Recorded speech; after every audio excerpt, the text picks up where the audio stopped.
بسم اللہ الرحمن الرحیم۔ السلام علیکم۔ حضور نبی کریم صلی اللہ علیہ وآلہ وسلم سے مقابلہ کرنے کے لیے قریش سب کے سب احد کی طرف نکلے۔ مقابلہ آرائی کے لیے لشکر میں سردار بھی موجود تھے اور غلام بھی۔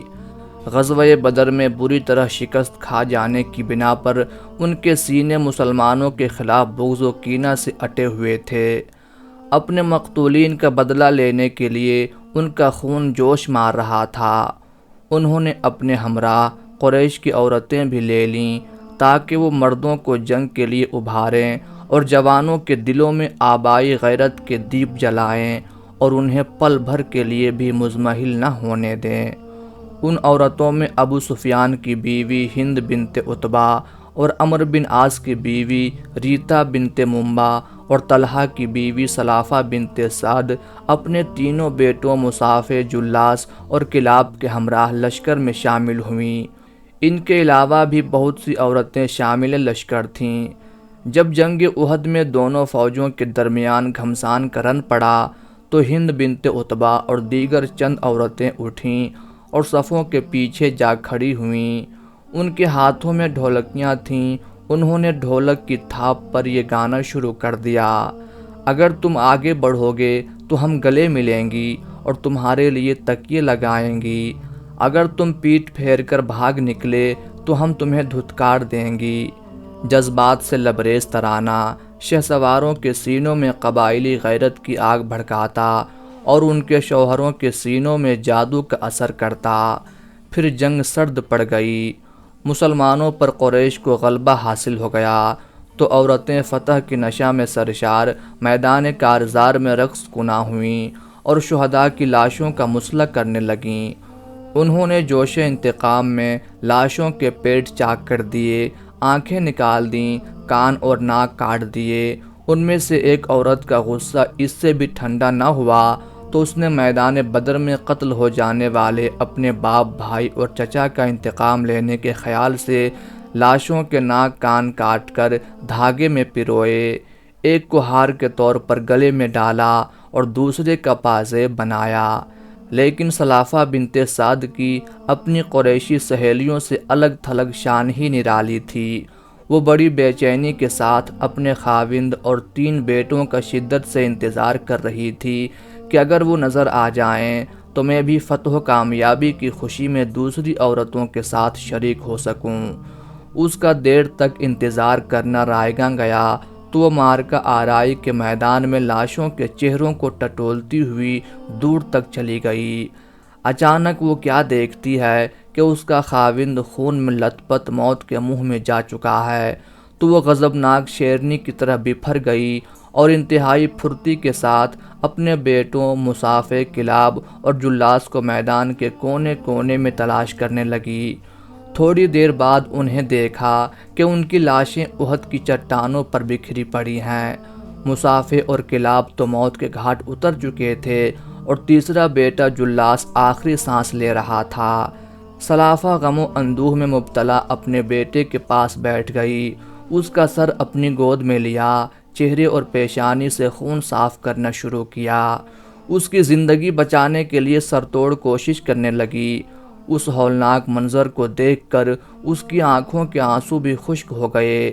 آہ و بکا کے عالم میں اپنے بیٹے سے پوچھا: میرے لخت جگر، تجھے کس نے یہ گہرے زخم لگائے؟ اس نے جواب دینا چاہا لیکن اکھڑا ہوا سانس جواب دینے میں رکاوٹ بن گیا۔ اس نے بار بار پوچھا کہ تجھے کس نے کچوکے لگائے؟ اس نے بڑی مشکل سے اکھڑتے ہوئے سانس کے ساتھ جواب دیا کہ مجھے میرے باپ اور بھائیوں کو عاصم بن ثابت نے مارا۔ یہ سن کر سلافہ بنت سعد دیوانہ وار دہاڑے مار کر رونے لگی اور لات و عزیٰ کی قسم کھا کر کہنے لگی: میری آتش غضب اس وقت تک ٹھنڈی نہیں ہوگی جب تک قریش عاصم بن ثابت سے بدلہ نہیں لیں گے اور شراب نوشی کے لیے اس کے سر کی کھوپڑی مجھے نہیں دیں گے۔ پھر اس نے یہ اعلان کر دیا کہ جو اسے زندہ پکڑ کر لے آئے یا اس کا سر لے آئے تو میں اسے منہ مانگی دولت دوں گی۔ اس کا یہ اعلان قریش میں جنگل کی آگ کی طرح پھیل گیا۔ ہر نوجوان کے دل میں یہ تمنا انگڑائیاں لینے لگی کہ کاش یہ انعام میرے حصے میں آئے اور میں عاصم بن ثابت کو تہہ تیغ کرنے کا اعزاز حاصل کر سکوں۔ غزوہ احد کے بعد مسلمان مدینہ کی طرف واپس لوٹے اور معرکہ آرائی کے متعلق آپس میں باتیں کرنے لگے۔ شہداء کے لیے رحمت کی دعا اور غازیوں کی ہمت و جرت کا تذکرہ نہایت ادب و احترام سے کرنے لگے۔ دوران گفتگو حضرت عاصم بن ثابت رضی اللہ تعالی عنہ کے کارنامے کا تذکرہ کرتے ہوئے بڑے تعجب کا اظہار کیا کہ عاصم رضی اللہ تعالی عنہ نے ایک ہی گھر کے 4 افراد کو موت کے گھاٹ اتار دیا۔ حاضرین میں سے ایک نے کہا، بھلا اس میں تعجب کی کون سی بات ہے؟ کیا آپ کو یاد نہیں غزوہ بدر سے پہلے جب رسول اکرم صلی اللہ علیہ وآلہ وسلم نے ہم سے سوال کیا تھا کہ تم کیسے لڑو گے، تو عاصم بن ثابت کھڑے ہوئے کمان اپنے ہاتھ میں پکڑی اور کہا، جب دشمن 100 ہاتھ کے فاصلے پر ہوگا تو لڑائی تیر اندازی سے ہوگی، جب دشمن اور زیادہ قریب آ جائے گا تو لڑائی نیزے کے ساتھ ہوگی، یہاں تک کہ نیزے ٹوٹ جائیں گے، اور جب نیزے ٹوٹ جائیں تو پھر لڑائی تلوار سے دست بدست ہوگی۔ یہ سن کر رسول اکرم صلی اللہ علیہ وآلہ وسلم نے ارشاد فرمایا، واقعی جنگ اسی طرح لڑنی چاہیے۔ جو دشمن سے جنگ لڑنا چاہتا ہے تو اس کے لیے ضروری ہے کہ وہ عاصم بن ثابت کی طرح جنگ لڑے۔ غزوہ احد کو ابھی تھوڑا ہی عرصہ گزرا تھا کہ رسول اللہ صلی اللہ علیہ وآلہ وسلم نے 6 صحابہ کرام رضی اللہ عنہم کو ایک خاص مشن پر روانہ کیا اور ان کا امیر حضرت عاصم بن ثابت رضی اللہ تعالی عنہ کو مقرر کیا۔ یہ منتخب صحابہ کرام رضی اللہ عنہم نبی اکرم صلی اللہ علیہ وآلہ وسلم کے حکم کی بجا آوری کرتے ہوئے مشن پر روانہ ہو گئے۔ مکہ مکرمہ سے ابھی تھوڑے سے فاصلے پر تھے کہ قبیلہ حذیل کی ایک جماعت کو ان کے بارے میں علم ہو گیا، تو وہ سرپٹ ان کی طرف دوڑے اور انہیں اپنے گھیرے میں لے لیا۔ یہ صورتحال دیکھ کر حضرت عاصم رضی اللہ تعالی عنہ اور ان کے ساتھیوں نے اپنی تلواریں نکال لیں اور مقابلے کے لیے تیار ہو گئے۔ یہ منظر دیکھ کر بنو حذیل کہنے لگے، آج تم ہمارا مقابلہ نہیں کر سکتے، بخدا ہم تمہیں کوئی نقصان پہنچانے کا ارادہ نہیں رکھتے، اگر تم ہتھیار ڈال دو تو ہم اللہ تعالیٰ کو گواہ بنا کر تم سے عہد کرتے ہیں کہ تمہیں کچھ نہیں کہا جائے گا۔ یہ تجویز سن کر صحابہ کرام رضی اللہ عنہم ایک دوسرے کی طرف دیکھنے لگے، گویا کہ وہ مشورہ کر رہے ہیں کہ اب کیا کریں۔ حضرت عاصم رضی اللہ تعالی عنہ نے اپنے ساتھیوں کی طرف دیکھا اور ارشاد فرمایا، میں تو مشرکوں کے سامنے ہتھیار نہیں ڈالوں گا۔ اور چونکہ حضرت عاصم رضی اللہ تعالی عنہ یہ بھی سن چکے تھے کہ سلافہ بنت سعد نے میرے سر کی کھوپڑی میں شراب پینے کی منت مانی ہے، اس لیے اپنی تلوار سونتی اور یہ دعا کی، الہی میں تیرے دین کی حفاظت اور اس کا دفاع کرتا ہوں، ازراہ کرم میرے گوشت اور ہڈیوں کی حفاظت فرما اور میرے جسم کا گوشت اور ہڈیاں دشمنان خدا کے ہاتھ نہ لگیں۔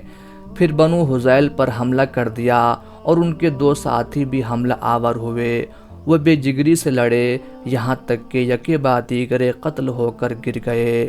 باقی 3 ساتھیوں نے دشمن کے سامنے ہتھیار ڈال دیے۔ تھوڑی ہی دیر بعد انہوں نے بدعہدی کی۔ پہل تو قبیلہ حذیل کو یہ پتہ نہیں لگا تھا کہ قتل ہونے والوں میں عاصم بن ثابت رضی اللہ تعالی عنہ بھی ہے۔ جب انہیں پتہ چلا تو بہت خوش ہوئے، خاطر خواہ انعام ملنے کے تصور میں بہت خوش ہوئے۔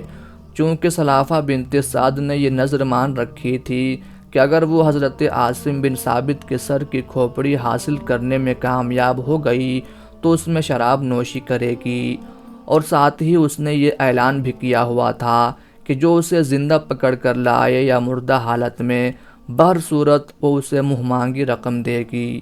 حضرت عاصم بن ثابت رضی اللہ تعالی عنہ کی شہادت سے چند گھنٹے بعد قریش کو ان کی لاش کا علم ہوا۔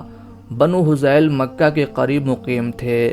زعمائے قریش نے ان کے پاس اپنی طرف سے ایک قاصد بھیجا اور ان سے حضرت عاصم بن ثابت رضی اللہ تعالی عنہ کے سر کا مطالبہ کیا تاکہ سلافہ بنت سعد کا غصہ ٹھنڈا کر سکیں اور وہ اپنے بیٹوں کے قاتل کے سر کی کھوپڑی میں شراب پی کر اپنے غم کو ہلکا کر سکے۔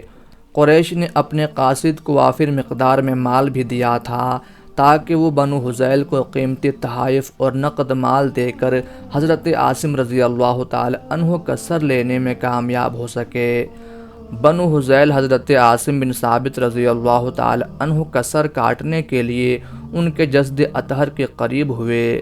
کیا دیکھتی ہیں کہ ان کے سر اور جسم کے ہر حصے کو بے شمار شہد کی مکھیوں اور بھیڑوں نے گھیرے میں لے رکھا ہے۔ جوں ہی وہ ان کے جسم کے قریب ہوئے، مکھیوں اور بھیڑوں نے ان کی آنکھوں، چہروں اور جسم کے ہر حصے پر زہریلے ڈنک مارے اور انہیں دور بھگا دیا۔ یکے بعد دیگرے کوشش کرنے کے بعد جب وہ مایوس ہو گئے اور جسم تک پہنچنے کی صورت نظر نہ آئی تو ایک دوسرے سے کہنے لگے، چھوڑو رات آنے دو، جب رات کا اندھیرا چھا جائے گا تو بھیڑیں جسم سے الگ ہو جائیں گی، تو پھر تم اپنے مقصد میں کامیاب ہو سکتے ہو۔ یہ تجویز سن کر سبھی تھوڑی دور بیٹھ کر انتظار کرنے لگے۔ ابھی دن ختم نہیں ہوا تھا اور رات شروع ہوئی تھی کہ گھنے سیاہ بادل آسمان پر نمودار ہوئے۔ بادل کڑکا اور فضا میں لرزہ طاری ہو گیا۔ ایسی موسلا دھار بارش ہوئی کہ عمر رسیدہ لوگوں نے بتایا کہ ہم نے اپنی زندگی میں اس جیسی بارش کبھی نہیں دیکھی تھی۔ جلد ہی راستے اور گلیاں ندی نالوں کا منظر پیش کرنے لگیں۔ نشیبی علاقے پانی سے بھر گئے، سیلاب کی مانند چاروں طرف پانی ہی پانی دکھائی دینے لگا۔ جب صبح ہوئی تو بنو حذیل حضرت عاصم بن ثابت رضی اللہ تعالی عنہ کی لاش ہر جگہ تلاش کرنے لگے، لیکن کہیں اس کا سراغ نہ ملا۔ سیلاب اسے بہا کر کہیں دور نامعلوم جگہ پر لے گیا۔